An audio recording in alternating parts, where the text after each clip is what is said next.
10 సంవత్సరాలు యువరాజుగా కొనసాగి ఈరోజు మాట్లాడుతున్న విధానం చూస్తే పూర్తిగా దిగజారి నైరాశ్యంలో అభద్రతతో మాట్లాడుతున్నట్లుగా భావిస్తూ ఉన్నాం. మరియు ముఖ్యంగా మా గౌరవ ముఖ్యమంత్రి రేవంత్ రెడ్డి గారి మీద కానీ వారు చేసిన అనేక అవినీతి అక్రమాలను బయటకు తీసిన అధికారులను కానీ మాట్లాడే విధానం చూస్తే రాజకీయాలకే తలవంపులు తెచ్చే విధంగా యావత్ భారతదేశంలో తెలంగాణ రాజకీయాలు ఇంత నీచంగా ఉంటాయనే విధంగా మాట్లాడుతూ ఉన్నారు. గలీజు ముఖ్యమంత్రి, లొట్టపూసి ముఖ్యమంత్రి.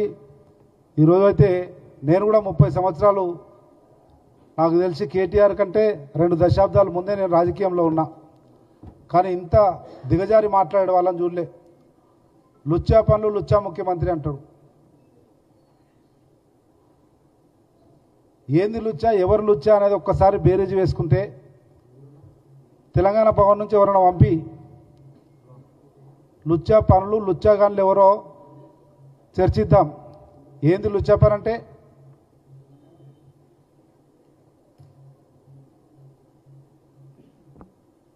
ఈ రేస్లో ఫార్ములా 1లో అవినీతి చేయడం లుచ్చా పనే, ఓఆర్ఆర్ యాక్షన్ చేయడము, కోట్ల రూపాయలు దండుకోవడం లుచ్చా పనే, డ్రగ్స్ కేసులో ఉండడం లుచ్చా పనే, జన్వాడలో ఫామ్ హౌస్ కట్టుకొని ఇల్లీగల్గా అనేక వ్యసనాలను పెంచి పోషిస్తడము లుచ్చా పనే, ఫోన్ ట్యాపింగ్ చేయడం లుచ్చా పనే, ధరణిలో 1000 కోట్ల రూపాయల 1000 ఎకరాల దండుకోవడం లుచ్చా పనే. తెలుద్దాం రండి. లేదంటే 6 గ్యారంటీలు అమలు చేయడం లుచ్చా పనే ముఖ్యమంత్రి చేస్తున్నది. రైతులకు రుణమాఫీ చేయడం లుచ్చా పనే, బీద విద్యార్థులకు స్కాలర్షిప్లు, హాస్టల్ ఫీజులు పెంచడం లుచ్చా పనే, భూభారత్ తెచ్చి కోట్ల మంది రైతులకు మానసిక వేదన నుంచి బయటపడే లుచ్చా పనే ఆలోచన చేయమని కోరుతా ఉన్నా. నువ్వు చేసినవన్నీ లుచ్చా పనులై ఈరోజు కేంద్ర రాష్ట్ర విచారణ సంస్థలు అన్నీ నీ మెడకు చుట్టుకుంటుంటే తట్టుకోలేక నైరాశ్యంలో దిగజారి మాట్లాడుతూ ఉన్నాం.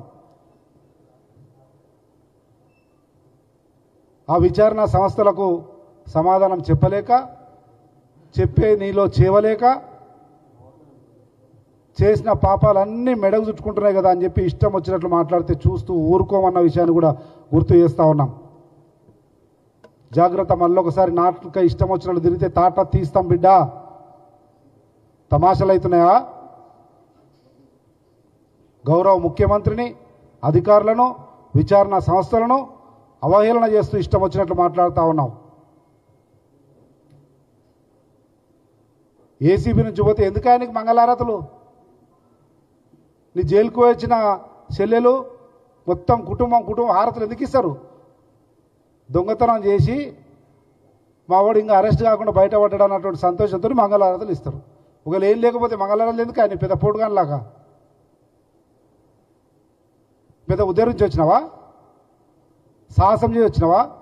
దేశ సేవ చేసి వచ్చినావా? దేవుని సేవ చేసి వచ్చినావా? ఎందుకు ఆ మంగళారతులు? పట్టుబడకుండా 4 రోజులకు ఇడిచిపెట్టారు కదా మహాప్రభు భగవంతుడు దేవుడా అని మంగళారతులు ఇస్తున్నారు. లేకపోతే ఎందుకు మంగళారతులు? ఈ చెల్లిలాగా జైలుకు పోలేదని 4 రోజులు సమయం అని ఇచ్చారు కదా అని మంగళారతులు ఇస్తున్నారు. ఏమీ లేకపోతే ఎందుకు? కనుక మళ్ళొకసారి తీవ్రంగా హెచ్చరిస్తా ఉన్నాం గౌరవ ముఖ్యమంత్రి గారిని కానీ, ప్రభుత్వాన్ని కానీ ఇష్టం వచ్చినట్లు మాట్లాడితే మంచి పద్ధతి కాదు, ఖబర్దారని హెచ్చరిస్తూ ఉన్నాం. ఒకవేళ మా కార్యకర్తల సంయమనమై కట్టలు తెంచుకుంటే మాత్రం ఇట్లా ఉండదు పరిస్థితి. మేము శాసనసభ్యులుగా పనిచేసినాం. 10 సంవత్సరాలు మీ హయాంలో అనేక ఉద్యమాలకు ప్రజల తరపున గొంతుకగా నిలిచినాం. ఏం చేసిరు? నన్నే 52 సార్లు హౌస్ అరెస్ట్ చేసిరు, 17 కేసులు పెట్టిరు, ఇంకా కోర్టుకు తిరుగుతూ ఉన్నాం. ఈరోజు మా అధికారం ఉంది, మా ప్రభుత్వం ఉంది, చేయాలనుకుంటే చేయలేమా? హౌస్ అరెస్టులు లేకుండా, అక్రమ కేసులు లేకుండా ప్రజాస్వామ్యయుత ప్రజా పరిపాలన ముచ్చటగా ముందుకు పోతుంటే తట్టుకోలేక ఆ రాజసం లేదు కదా, అడ్డగోలు అవినీతి అక్రమ సంపాదన దూరమైంది కదా అనేటువంటి కుట్ల బుద్ధితో ఇష్టం వచ్చినట్లు మాట్లాడుతున్నాం. మంచి పద్ధతి కాదు అని హెచ్చరిస్తా ఉన్నాం. ఓపిక పట్టినాం, అన్ని మెడకు చుట్టుకుంటున్నాయి ఈ కేసులన్నీ. నైరాశ్యంలో మెంటల్ అయ్యిండు, ఏదో మాట్లాడుతుండలే పిచ్చి పిచ్చి మాటలని కొద్ది ఓపికతో సహనంతో ఉన్నాం. కానీ అది మితిమీరిపోయింది, మించిపోయింది, శృతి మించి మాట్లాడుతూ ఉన్నావు.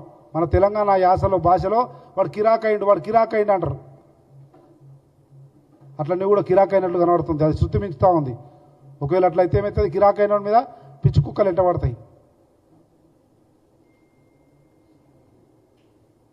ఒకవేళ నువ్వు మాట్లాడిన భాషకు కానీ పదజాలానికి కానీ మా ముఖ్యమంత్రి ఒకవేళ స్పందించి ఒక్క సైగ చేస్తే కాంగ్రెస్ కార్యకర్తల ఆగ్రహంలో నువ్వు ఎక్కడుంటావు ఆలోచన చేయి. మసైపోతావు బిడ్డ. ఇంతవరకు తీవ్రంగా హెచ్చరిస్తూ ఉన్నాం.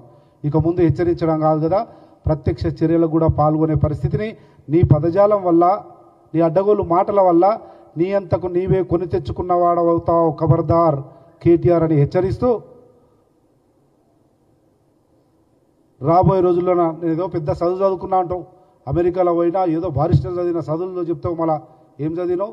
ఇదా నీ బుద్ధి, ఇదా నీ జ్ఞానం, ఇదా నీ విచక్షణ, ఇదా నీకు రాజకీయాల మీద ఉన్నటువంటి అవగాహన? సంస్కారవంతమైన రాజకీయాలు చేస్తూ ఉన్నాం, హుందా రాజకీయాలు చేస్తూ ఉన్నాం. ఇంకా ఓపికతో సహనంతో ఉందాం అనుకున్నాం కనుక ఇక్కడ దాకా వచ్చింది. అది తెగే పరిస్థితే వస్తే మాత్రం కేటీఆర్ మంచి పద్ధతి కాదు. ఇంట్లో నుంచి కూడా బయటికి వెళ్ళో జాగ్రత్త. నాలుకను హద్దులో అదుపులో పెట్టుకొని మాట్లాడితే మంచిది అని హెచ్చరిస్తూ, ఇదే చివరి హెచ్చరిక. రాబోయే రోజుల్లో మళ్ళీ అదే విధంగా విర్రవీగి మాట్లాడితే మాత్రం పరిస్థితి, చర్యలు తీవ్రంగా ఉంటాయన్నది కూడా తీవ్రంగా హెచ్చరిస్తూ తెలియజేస్తా ఉన్నాం. Thank you. నమస్తే. ఏమైనా అడిగేది ఉంటే అడగవచ్చు.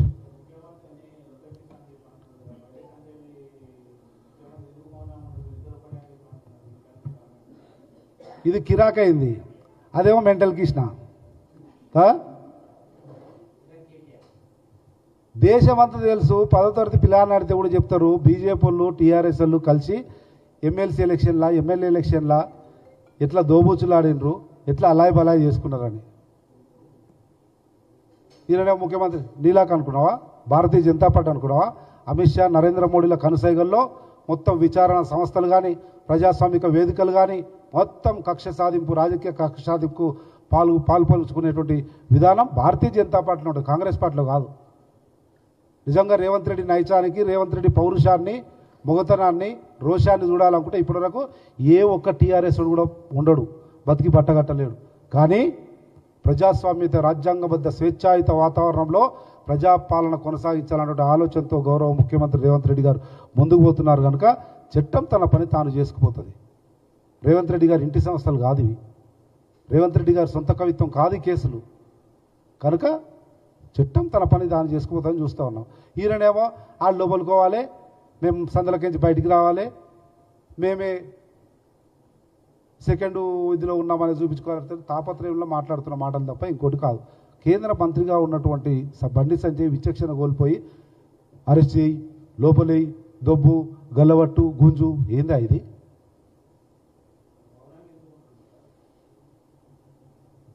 వ్యక్తి మౌనం ఉండొచ్చు, వ్యవస్థ మౌనంగా లేదు. అదే చెప్తా ఉన్నా, రేవంత్ రెడ్డి గారు ఇంకా మౌనంగా ఉన్నారు కనుక ఇట్లా ఉన్నాడు కేటీఆర్. వ్యవస్థ మాత్రం పనిచేస్తూ ఉంది. రోజు పిలుస్తలే, 4 రోజులు అయితే ఈడీ పిలవదు.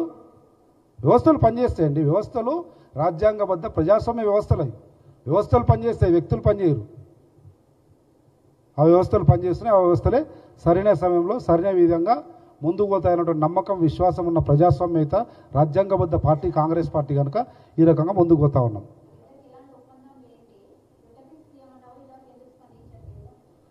లుటపి సీఎం అన్నోడు, నేను అందుకే చెప్పిన, నైరాశ్యంలానికి రాజభోగాలు తగ్గిపోయి అడ్డగోలు అవినీతి సొమ్మురాక మెంటల్ అయి కిరాకై మాట్లాడిన మాటలను పట్టించుకొని 4.5 కోట్ల ప్రజల బాగోలను చూడాల్సినటువంటి ముఖ్యమంత్రి స్పందించి ఆహా ఓహో అంటే 4.5 కోట్ల మంది ప్రజల భవిష్యత్తు ఏం కావాలి?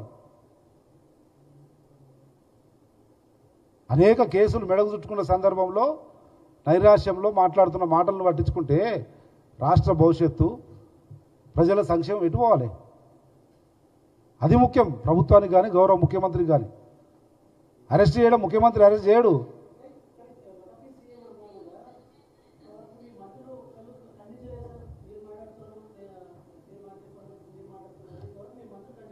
నాలుగున్నర కోట్ల మంది ప్రజలకందరికీ స్పష్టంగా తెలుసు ఎవరు లొట్టపీసు నాయకుడు, ఎవడు దమ్మున్నా, రోషమున్నా, పౌరుషమున్నా, ప్రజాపాలనతో ముందుకు పోతున్నా ప్రజానాయకుడు అని తెలుసు. కనుక దానికి మళ్ళీ ఆయన ఏదో ఎన్నో అన్నదాన్ని తీసుకొచ్చి లొట్టపీసులో మేమెందుకు చెప్పాలని ఎవరు చెప్పకొని ఉండొచ్చు. దానికి పెద్ద విషయం కాదు అది.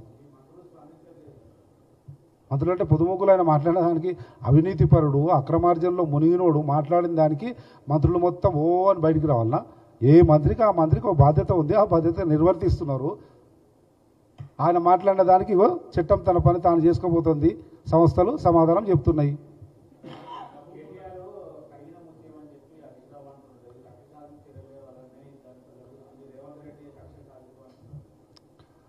నేను 4.5 సంవత్సరాలు ఎమ్మెల్యేగా పనిచేసి అత్యంత సన్నిహితునిగా కేటీఆర్ను, ఇంకా ఎక్కువగా హరీష్ రావును చూసినవాడిగా చెప్తున్నా. బయటికి హరీష్ రావు మా బామ్మర్ది కల్వకుంట్ల తారక రామారావు కడిగిన ముత్యము అంటాడు, కానీ మనస్సు నిండా, మైండ్ నిండా నిద్రపోతే దేవుని ముందర మా బామ్మర్దిని ఎప్పుడు లోపలేస్తే మంచిదా అని చూస్తుంటాడు. అది హరీష్ రావు నైజం. చాలా దగ్గరకు చూసినవాడిగా చెప్తున్నా. అదే చెప్తున్నా, తెలుగులోనే చెప్తుంది కదా.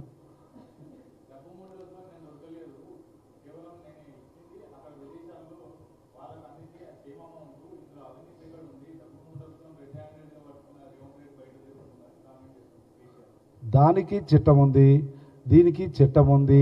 అప్పుడు ఏం జరగాలనో జరిగింది, ఇప్పుడు ఏం జరగాలనో జరుగుతుంది.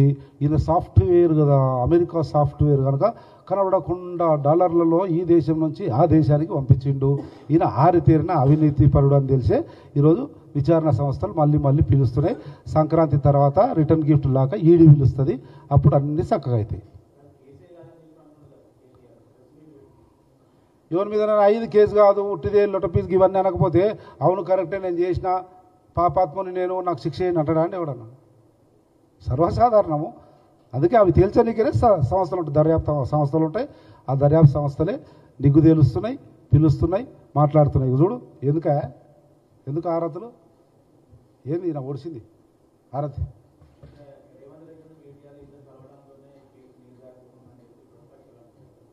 యా ప్రతిపక్షం అంటే నేను చెప్పిన మెంటల్ కృష్ణ అంటున్నాడు అంతే. ఏడ కలిసిండు, ఎప్పుడు కలిసి చెప్పమని అది కూడా చెప్తున్నా. చిన్న పిల్లానన్నా చెప్తారు. తెలంగాణ రాష్ట్రం కాదు, భారతదేశం మొత్తం తెలిసిపోయింది. కల్వకుంట్ల కుటుంబము, ఎనుముల రేవంత్ రెడ్డి కుటుంబము కలవడం అంటూ జరుగుతుందండి. కలవడన్నా కనుక ఇవన్నీ మెంటల్ కృష్ణ మాటలు పట్టించుకోకూడదు మీరు కూడా. Okay right, thank you.